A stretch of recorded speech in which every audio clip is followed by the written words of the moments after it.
कबीरदास की एक बानी है, एक दोहा है कि जाति ना पूछो साधु की, पूछ लीजिए ज्ञान, मोल करो तलवार का, परन रहे न दुम्यान। दरअसल इसका अर्थ कुछ और होता है, लेकिन बिहार की राजनीति में अगर देखें तो यहां बिना जाति पूछे वोट नहीं लिया जाता है।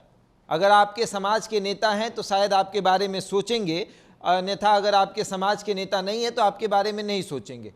हम बात कर रहे हैं 2024 का लोकसभा चुनाव है और उसके ठीक बाद 2025 में विधानसभा का चुनाव है, और इसके बाद जातीय समीकरण को साधने का कवायद जो है वो तेज हो चुका है। जातीय समीकरण को साधने का प्रयास किया जा रहा है। तमाम पार्टियां अपने अपने जात के लोगों को साधने में लगी हुई है। तमाम जो नेता हैं वो अपने जात के बड़े नेता के तौर पर उभरना चाहते हैं और एक दूसरी पार्टियों को दिखा रहे हैं कि देखिए हम अपने समाज में सबसे बड़े नेता हैं। सबसे पहले बात करेंगे जो कि ज़्यादातर जाति पर राज करते हैं, अपने समाज पर राज करते हैं, उनकी ही चर्चा हम करेंगे। खास करके चिराग पासवान हुए, मुकेश सहनी हुए, और उसके बाद उपेंद्र कुशवाहा हुए, और ऐसे तमाम नेता हैं जो एक समाज पर, एक जाति पर राज करते हैं और उनका हमेशा दावा रहता है कि ये समाज मुझे छोड़कर और किसी के पास जा ही नहीं सकता है। चिराग पासवान का दावा कि पासवान कहीं नहीं जा सकते हैं। वहीं अगर आपने ये देखा होगा तो लालू प्रसाद ने एक समय में कहा था, यादव कभी टूटने वाला नहीं है, यानी यादव समाज वो हमेशा लालू यादव के लिए ही रहेगा और लालू यादव को ही वोट करेगा। लेकिन इस समाज में भी थोड़ी बहुत जो है वो टूट हुई। इस समाज के जो बड़े नेता हैं वो बाहर निकले और समाज को अलग तरीके से तोड़े। जब हम बात कर ले अगर पप्पू यादव की, रामकृपाल यादव की, तो इन लोगों ने इस समाज के वोट को तोड़ा है, राजद से थोड़ा इधर उधर घिसकाया है। रामकृपाल यादव ने यादवों के वोट को भाजपा की तरफ तब्दील किया। फिर नित्यानंद राय हो गए, उन्होंने भी भाजपा की तरफ तब्दील किया।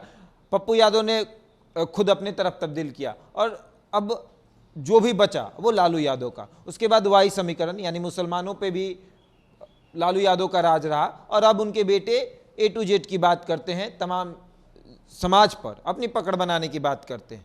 लेकिन 2024 का चुनाव और 2024 में जातीय रंग देना शुरू हो गया है। जातीय रंग दिया जा रहा है, अपने अपने समाज को साधने का प्रयास किया जा रहा है। भूमिहारों को साधने के लिए आशुतोष कुमार जो हैं वो भी मैदान में उतरे हैं कि वो भूमिहारों को साधें और उनका वोट बैंक अपने पास रखें, ताकि 2024 में हम दिखाएंगे कि भूमिहारों का वोट बैंक जो है वो हमारे पास है, राजपूतों का वोट बैंक हमारे पास है, ब्राह्मणों का वोट बैंक हमारे पास है। और इसी संदर्भ में जातीयगत जनगणना भी एक बहुत बड़ा मुद्दा है। जातीयगत जनगणना से लोगों को ये पता चलेगा कि उसकी जाति के कितने लोग हैं समाज में, इस बिहार में, और उसके बाद जातीय रंग दिया जाएगा और उस जात के लोग राजनीतिक तौर पर अपना हिस्सा मांगेंगे कि हमें वो हिस्सा दीजिए, और फिर 2024 का चुनावी बिगुल जो फूका जाएगा उसमें कहा जाएगा कि इस जात के लोग इतने हैं तो उनको टिकट दिया जाएगा, उनके सांसद होंगे, 2025 में उनके विधायक होंगे, और उसके बाद जब विधायक और सांसद जीतेंगे तो मंत्रिमंडल में भी उतना जगह उनको चाहिए होगा, क्योंकि उनकी संख्या अधिक है। अब जाति पूछकर तो ज्ञान नहीं लिया जाता है, लेकिन जाति पूछकर वोट जरूर दिया जाता है कि आप किस जाति से आते हैं। अच्छा फलाना है, ओ तो बाबू साहेब हैं, तो लगता है तब तो उन्हीं को वोट दीजिएगा, भाई आपके जाति के हैं।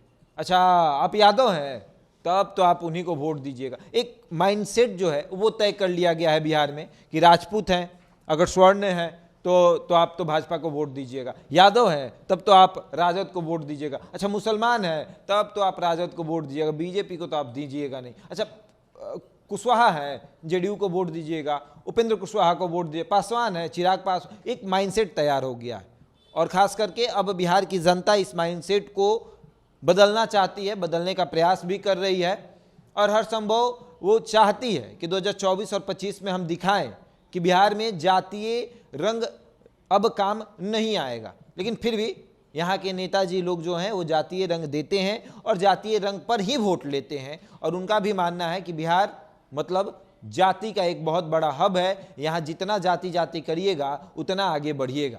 बहरहाल इस खबर में इतना ही। बने रहे हमारे साथ और देखते रहें द बिहारी टॉप।